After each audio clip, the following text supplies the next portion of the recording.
Hi, everyone. Thank you so much for joining us today. Before we kick this off, I do want to point out to the audience that we welcome questions. Please post them down in the Q&A section, and we'll address those questions after today's presentation.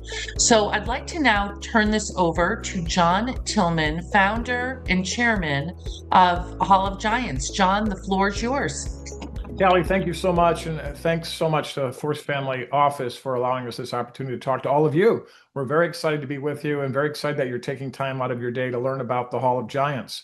The inspiration for the Hall of Giants is that America is really a miracle. Our founding was a miracle and an entrepreneurial one at that. I always think of the United States in 1776, 250 years ago, this year, of course, as one of the great entrepreneurial, if not the greatest entrepreneurial venture in the history of the world. But we live in very strange times now, and I'm going to talk to you a little bit about those strange times. I'll run through a very brief deck of 11 slides to lay some of this out for you. But keep in mind as we go through this that what we want to rebuild, our vision for this is to rebuild an American consensus that reveres and respects the entrepreneurs, our free enterprise system, capitalism, and our founding principles. And I'll tell you a little bit more about that as I go to share the screen with you. And of course, these slides will be available to you when we're done here, and you can take a look at them and on your own time besides what we've done today. So let me get back to the top. As you can see, we have a rendering of the Great Hall in the Hall of Giants, where we will celebrate the nation's great entrepreneurs. One of the things I always like to start with is the idea came to me because I realized one day that there is no Hall of Fame celebrating American entrepreneurs. There's a Hall of Fame for practically every sport, as you know: baseball, football, basketball, car racing, Formula One racing, accountants, salespeople, swimmers. There's just about every kind. My favorite, of course, is tow truck drivers. My uncle was a tow truck driver, a great Greek entrepreneur many years ago. But there is no entrepreneur celebrating America's change agents that make our lives better.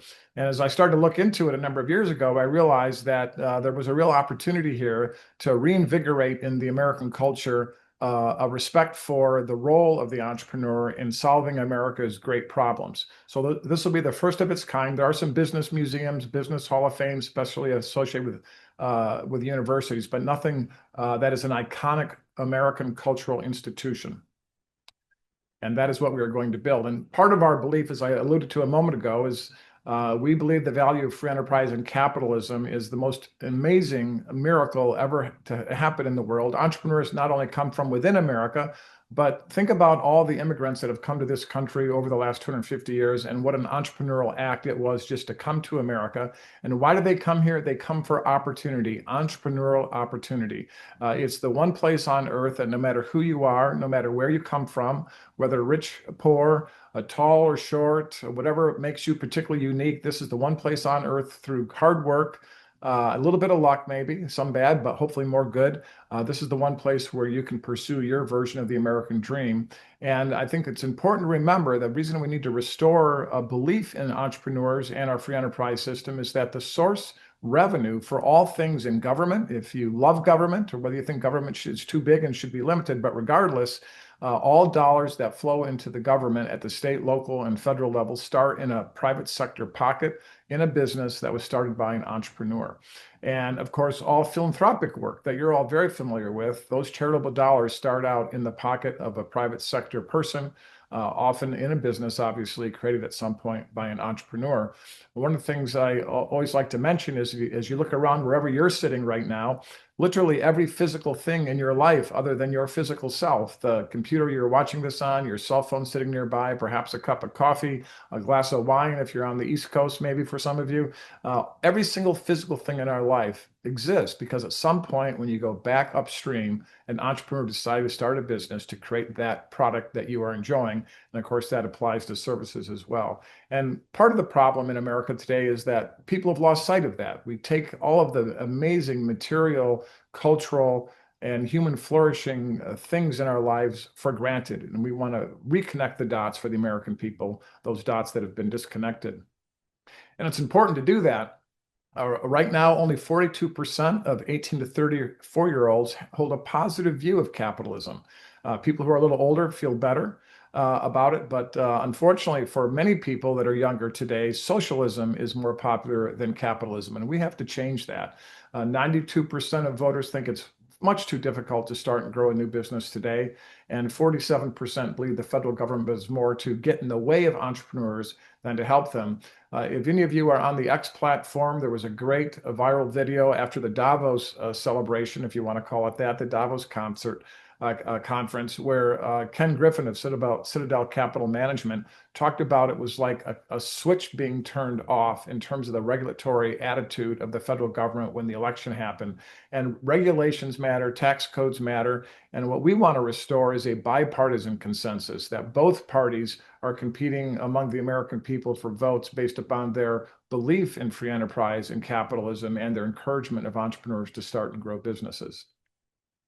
Now, our vision is a little different. So we have a nice rendering of our campus environment. We're going to build a state-of-the-art museum. And by state-of-the-art, I mean 21st century technology. I'll come back to that in a second, but there'll be an education center. We're negotiating with several universities to be our education partner, and perhaps including having a campus as a university campus as part of our larger facility. We're going to have archives and a research library, and we're going to have wonderful event spaces and outdoor spaces as well. But this will be an educational facility as well as an entertainment and a facility that is beyond anything you've ever seen in a museum. This will not be like walking into an art museum in Chicago, such as the Art Institute or the Museum of Contemporary Art, or even the Griffin Museum of Science and Industry in Chicago, which is wonderful. This is going to be very much a little bit like walking into a film, and you're going to learn about the entrepreneurs and who they were as human beings, a little bit of Hollywood there in terms of revealing their characters and telling their stories, a little bit of Rock and Roll Hall of Fame with a lot of entertainment, and a little bit of Disney World. There's going to be rides and immersive experience as you experience the whole journey of an entrepreneur from the conception of a business all the way to getting listed on NASDAQ. And we do think physical space matters. If you've ever been to the Smithsonian, you know how amazing that facility is. It's the most visited museum in the United States. And, you know, the human species is a gathering species. We learn more when we're together, when we collaborate in person and experience things together. Going back to the experience, as I said, we will definitely have an immersive experiential place. We like to start with the idea that we need to entertain first and educate second. One of the reasons we've combined the ideas and are creating a hybrid experience between a museum and a Hall of Fame and, if you will, an amusement park is because what we've learned is that repeat customers come to amusement parks a lot more than they do museums. If you look at the attendance numbers of museums all across the country, they're quite robust and growing.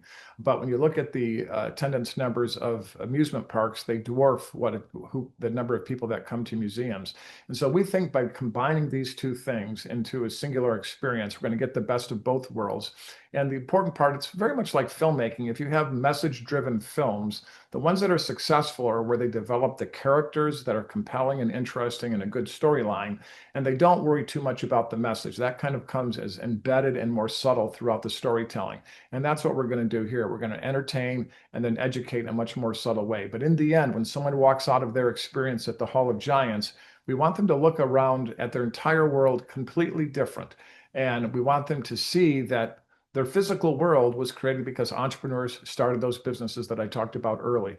So, of course, we'll have people coming to the physical location, but we'll also have we have a traveling exhibit that I'll be talking about shortly. But we'll have a digital platform and virtual experiences, as I mentioned, the educational programs, and of course, the big key to the whole thing will be the Great Hall that honors the entrepreneurs that we induct as the years go by. We'll have inductees from the past, of course, from the last 250 years. And we'll have contemporary inductees as well, people that are still alive today. I'm really very excited and proud of our board of advisors. This has been a really fun journey for me. I know all of these people, obviously, amazing people. Former governor of Arizona, Doug Ducey, you may not know, you probably remember a two-term governor out of Arizona, did very, very well as governor, but he was also an entrepreneur and the founder of Cold Stone Creamery, a great success story. And he's got a very fun story as how he picked premium ice cream at the retail level as his entrepreneurial journey after a life at working at P&G. My good friend, Dr. Larry Arnn, is the president of Hillsdale College. He's also a professor of history and politics, an amazing, erudite, and fascinating man. Really fun to have lunch with. You never know whether you're going to be talking about Roman history, Greek history, or more contemporary history. And he's an expert on Winston Churchill, who I think was the statesman of the 21st century, and he really helped to organize Martin Gilbert's writings. Just a really fascinating guy. We've been in a lot of conversation with Hillsdale on our educational side. As you probably know, Hillsdale is a private college, takes no government funding whatsoever. It's been a really interesting example of having a big vision and doing it very successfully. My great friend Mike Kaiser, for those of you who are golfers, you might know Mike. Mike is the founder of Bandon Dunes Golf Resorts out on the Oregon coast. Prior to that, he built the third largest greeting card company with his partners in the mid 70s on until he sold it in the 90s, called Recycled Paper Greetings. But Mike has built some of the most iconic golf courses in the world. But the very first big play he did was the Bandon Dunes course. And one of the reasons that Mike has been so supportive and helpful to us, both in terms of his philanthropy as well as his introductions of people, is because when Mike built the golf course on the Oregon coast, it was in the middle of absolutely nowhere, and everybody said he was crazy. But Mike had an audacious big vision, and today the Bandon Dunes Resort is its own little mini village and economy, and thriving and sold out through all of 2026 and well into 2027. Kim Dennis, my longtime friend, is the former CEO and president of the Searle Freedom Trust, Dan Searle's nonprofit that just sunsetted at the end of last year. She's also the founder and chairman of Donors Trust, which is a donors advised fund for those of you who may want to use a donors advised fund in your giving, whether to us or to other nonprofits in your philanthropic world. Steve Moore has become a great friend over many years now. Many of you know him. You see him on Fox News and elsewhere all the time. One of the most erudite and entertaining and funny economists you could ever find. Has worked closely with the presidents past and present, going all the way back to Ronald Reagan. And then Chris Rufer, you might not know Chris because he's not publicly well known, but Chris I like to refer to as the Tomato King of California. He's the founder of Morningstar, started that company in the 1970s with one truck, and now is the largest tomato processor in the country. If you've eaten pizza recently, you probably ate some of Chris Rufer's wonderful tomato sauce. And many of you might know Amity Schley is a renowned historian and author. She wrote a book called The Forgotten Man. She wrote the go-to biography on Calvin Coolidge, a forgotten president, but a really, really good one. My father was named after. And we're very proud of this board of advisors, and we're continuing to add to it as we go. We have informal support from Alex Gorski, the retired CEO and chairman of Johnson & Johnson.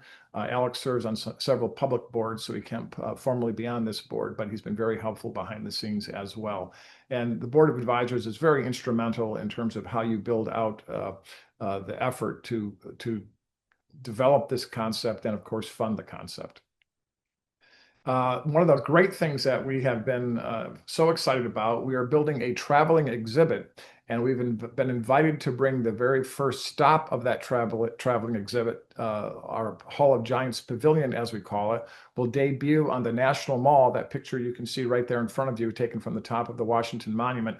During the course of this summer, from June, those dates you can see, through July, that whole National Mall would be filled with Monticello-like structures, and we will be in one of those structures. There'll be 50 of them, one for each state. The Washington Monument will be turned into a birthday candle celebrating the 250 years, and we are among a very few select groups to have been invited to bring our idea to the National Mall. So the Hall of Giants Pavilion will be a total of 7,200 square feet, 5,200 square feet of exhibits there. And then once we complete our visit to the mall, those exhibits will be packed up, and we will go on tour around the country to promote the larger permanent facility that I've been talking to you about today. The National Mall Pavilion exhibit, you can kind of see that a little bit. It's hard to show the whole thing because of the nature of the way the designs are going to be on that mall. They all have to be along those gravel pathways you see. They don't want the exhibits on the grass, so they're all going to be kind of big rectangles along the left and right side that you can see there. So that's why you see such an elongated design here. But in this exhibit, we'll have the Hall of Giants Gallery talking about some of the founders that we'll already start promoting. We'll talk about entrepreneurship in life and culture. that I think will be particularly fun with Martha Stewart and Julia Childs. Part of that, we'll have a section on presidential entrepreneurs. We have many presidents that have been entrepreneurs. Obviously, the current president was an entrepreneur in the commercial real estate arena, but George Washington was an entrepreneur, Harry Truman was an entrepreneur, and a number of others. That will be fun to connect to the 250th celebration. One of the things we really want to tell, not just in the traveling exhibit that will debut on the National Mall as part of the 250th celebration, but also in the permanent exhibit, is how humble many businesses' beginnings are. They often start on the back of a napkin. Many kids get their inspiration from the lemonade stand. There will be a lemonade stand in this exhibit. Somewhere north of 40% of all baby boomers actually experienced the lemonade stand as a child. And I think one of the things we want to encourage children who come to visit the Hall of Giants is that don't let that dream of running your business die. Take it from the lemonade stand, maybe to a restaurant or maybe to a manufacturing facility or some other business that creates passion for you. Of course, a big part of the modern economy is industry and tech innovation. We're definitely going to cover that. But I always like to mention when I get into that, one of the things we're going to make sure we do and have balance is we're not just going to talk about tech entrepreneurs and the Silicon Valley experience. We're not just going to talk about finance entrepreneurs and all that is. All of those are worthy and they'll be well covered. But we're going to talk a lot about the unknown as well as the known entrepreneurs and the unsexy businesses that people start, the plastics manufacturer, the metal bender who's building parts that you never realize are in your automobile or your furniture or throughout your home. We think a key part of this is to tell the known as well as the unknown stories and how these entrepreneurs changed lives, not just in a way that is very known to all of us, such as, say, Eli Whitney, but also in ways that an individual who may never become famous changes a community, a small town in someplace in the Midwest or the West, by their entrepreneurship in that community. And one of the things we'll talk a lot about is the journey of entrepreneurship. And we have an example where people can actually participate in doing an elevator pitch. We have three or four, I think it's 3 elevator bays that people will be able to walk into and make their pitch and then go on their journey of starting their business in a kind of role-playing environment. So the Hall of Giants Pavilion on the National Mall is going to be very fun and a great way to debut the larger vision of the permanent facility. Here's a couple of pictures. I'll show you some renderings. This has been well designed and is on its way to being manufactured. I'll talk a little bit more about that and the process we're in. And then, as I said, this whole experience will move on and travel the country as the kids like to say today, as we socialize the idea of entrepreneurship, entrepreneurs, and the Hall of Giants. Whoops, I hit the button one too many times. There we go. Now, there's different ways that you can support the Hall of Giants, of course. You can donate at our website. If you go to hallofgiants.org, there is a donate button, as you can see there. As I mentioned earlier, you can donate through donor-advised funds, stock transfers, and wire transfers. All of these are methods available. And one of the things when we were doing some of the preliminary preparation for this, that I was advised by the wonderful people at the Force Family offices, don't forget to make an ask. And we will definitely be doing that, of course, with you today. And the reason we're doing this in general is because when entrepreneurs thrive, America thrives. Whether you're into business or not, the truth is that every single thing, as I mentioned earlier, starts out with an entrepreneur having that dream to start a business. And really think about really successful entrepreneurs. Pick anybody that you know that's famous and has been super successful. Think of all the people they employ, every family that gets a paycheck because Jeff Bezos started Amazon, or Facebook was started by Mark Zuckerberg, or Citadel Capital was started by Ken Griffin, and so many other examples. But going back in time, all the people that had their lives changed in transportation. One of the ideas, in order to make this understandable to people, that the ride ideas that I talked about earlier, is that we're going to take people on a travel through time, starting in 1776. People on one of the ride concepts we're developing for the permanent facility will be able to board a buckboard wagon in 1776 and then travel through time. And they'll go from a buckboard wagon to a stagecoach, to a steamship, to a locomotive, to an automobile that perhaps Henry Ford or someone else made, and then to a jet airplane, eventually a Cybertruck, and then a rocket ship, and end up in Mars. And through that journey, we're going to entertain and we're going to tell the stories of those entrepreneurs who started those businesses, and really try to reconnect the dots with all the people that are coming to our facility. And if you're interested in supporting us, which we hope you are, as you think about your philanthropic decisions for 2026, we have a $7.5 million budget to build out the Hall of Giants Pavilion on the National Mall. We've raised somewhat over $1 million so far. We have to raise the rest of it by April. And so the current urgent need for us is the pavilion budget itself, because that will essentially become our roving sales office as we travel the country to raise money for the permanent facility. And so Anna Friend, that email you saw earlier, I'll give it to you again, anna@hallofgiants.org is your point of contact to request any information about how to provide a donation, whether through a donor's advised fund, a stock transfer, a wire transfer, or some other means. And with that, I'll pause there, and I'm happy to take questions. And I'm going to predict what the first question will be, or I'll confirm whether I can predict the first. We'll keep it secret, and then I'll see if the first question is what it usually is, and I hope it will be. That's a tease to get you all ready to ask questions. Yeah, okay. Well, there are two, the first question and actually one of the latter questions kind of are combined. But do you see Hall of Giants as a purely American institution, or could it become a global platform for entrepreneurship narratives across the globe? I love the audacity of that question. We most definitely think that this will become global in nature. But I've learned over the course of my entrepreneurial life, I've done many startups. Most of them have been pretty successful, but I've had my number of creative destruction failures as well. And I think the key thing is to keep your eye on the ball that's in front of you right now. So we're going to start with the US, but our goal will be to take this globally, because we think the greatest force for good in the human sphere is entrepreneurs operating in a free enterprise system with our founding principles. And the more we can convey that to the rest of the world, I think that is going to be healthy for all of us, and it leads to a better world for everyone. Great. And how will success be measured? Is it attendance, educational outcomes, media reach, curriculum adoption, public shifts about capitalism? That's the number one thing that we're looking to do. So there's many subcomponents of how you measure success. But in the end, what we are trying to do is change the cultural narrative about entrepreneurship, free enterprise, and capitalism. We want to reinstall several simple concepts. America and the founding of America was noble. Capitalism and free enterprise are noble systems. And entrepreneurs who operate and drive those systems are noble people who should be revered. You know, today everybody loves the entrepreneur when they're struggling, mortgage to the hilt, wondering if they're going to make their next payroll. People love that story of struggle, whether it's a man or woman in the basement or the garage. But God forbid you get to the penthouse and you have a private jet. Suddenly you're not paying your fair share. You're exploiting people. You're taking advantage of the system. And none of that is true. There's nobility in being an entrepreneur at every step of the way. And of course, there's always bad people in every line of work. There's bad entrepreneurs who behave badly, just as there are in government and law and medicine. But the bottom line is that to solve society's great problems, you have to have risk takers who are willing to put their sweat equity on the line, their own personal resources and investors' resources to solve problems.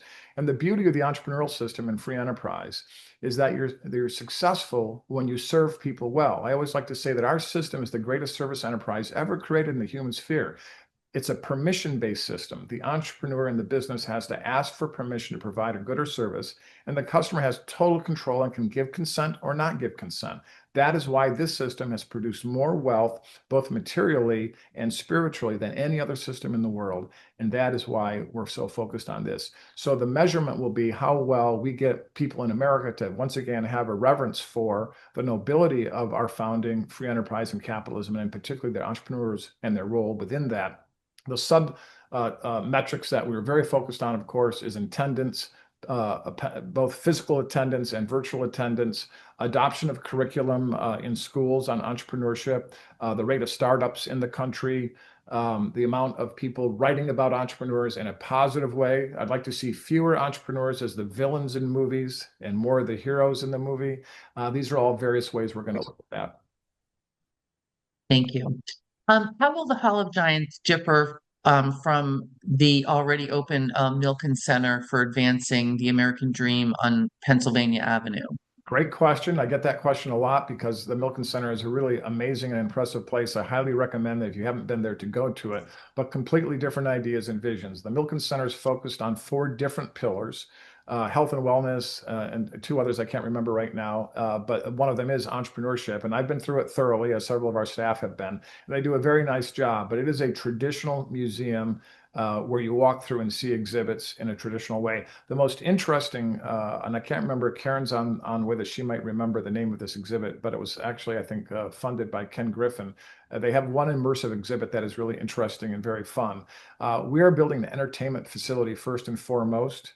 And you're going to come in and have immersive experiential rides and exhibits that are going to be very different than anything you've ever seen in a museum before. And so we are going to try to inspire and create joy in a different way than a typical cultural institution. And the footprint will be significantly different and bigger. We'll be much more spread out. That building is amazing. For those of you who have not seen it, it's a beautiful building. They poured a bunch of money into rehabbing the old Riggs Bank building. But we're going to have a much bigger flat footprint. That's I like to call rambly, but much easier to walk through. Much more of a journey, if you will, as you go through the different halls. We'll be organized by halls, by subject matter. So Hall of Science and Technology, Hall of Health and Wellness, Hall of Mother Nature, and so forth. And then we'll have exhibits within that and ride experiences and immersive experiences within that. We really want to, and the other advantage of doing it this way is that we'll build, especially with today's technology, the amount of the way you can do virtual reality ride experiences today is spectacular and getting better all of the time. And we'll be able to have things until they sort of run their course and relatively easily be able to switch them out to a new way to express the ideas of free enterprise, capitalism, and particularly entrepreneurs and their roles. Great, thank you. Given what's going on in the country these days, are you concerned about protesting and desecration? What kind of security will there be? Very concerned about that because I'm very concerned about that in the country. And that is one of the reasons we will have absolutely no political ideology as part of our messaging. It is a little weird, and I can't believe I have to say this, but I do. That, at one time in America, there was a complete consensus on the nobility of our founding, the nobility of free enterprise and capitalism, and of course, the businessmen and entrepreneurs and businesswomen who started businesses to solve our great problems and serve our society well. That was a universal belief, a consensus. Not all that long ago, in the 1990s, Bill Clinton ran on a reverence for all of that. Today, we have a division on that. So some are going to see this as sort of a right of center thing. We do not see it that way, and we're going to be very diligent and disciplined in making sure we convey that, whether you're of the ideological left or the right, you should want a robust, growing private sector economy because it is the source of all revenue for charitable work and government. And that is the message we're going to really try to use as a unifying message to people who may be opposed to the political right. But we are worried about that, and we are taking into consideration how security happens in a facility like this, as everybody in the public spaces has had it. Every museum, every entertainment facility now has to take that into consideration, and we're no different. Great, thank you. How do you balance founder vision with institutional independence to ensure the museum remains credible across political and cultural cycles? Well, that's a great question. First of all, the first thing you do is recruit a board of advisors that are very candid and direct with you about their thoughts on what you're doing.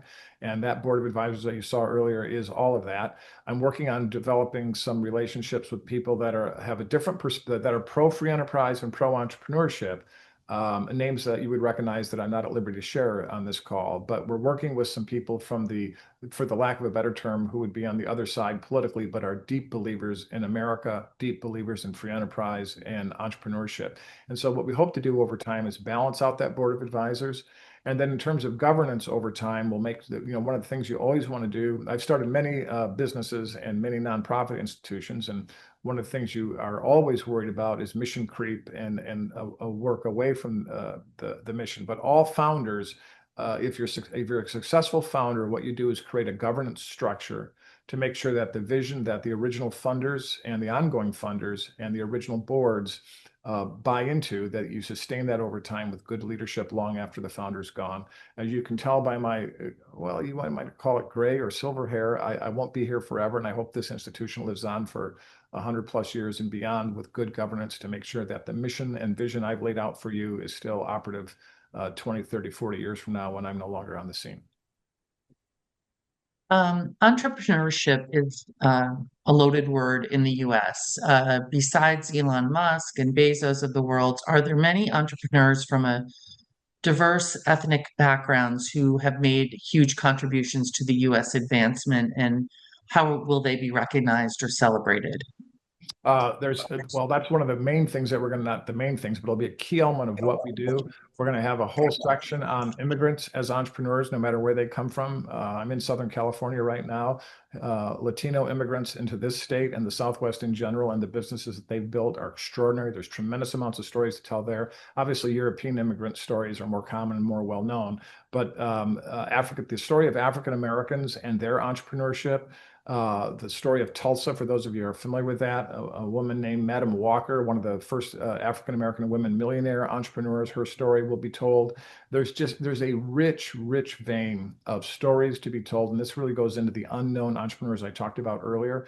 And the point that we want to make is, and it goes into what I said earlier about no matter who you are, whether you're black, brown, or white, rich or poor, this is the one place that even if there is racism and discrimination in our history, and whatever you may think of it today, this is the one place where you can come and pursue your version of the American dream. And those dreams in particular of those who come from some sort of modern or a past disadvantage. Those dreams in particular are really important to tell because they show what the power of our system is, that people who have such opposition, whether intentional or otherwise, still overcome that and can pursue their version of the American dream. We think that's a really important part of the story.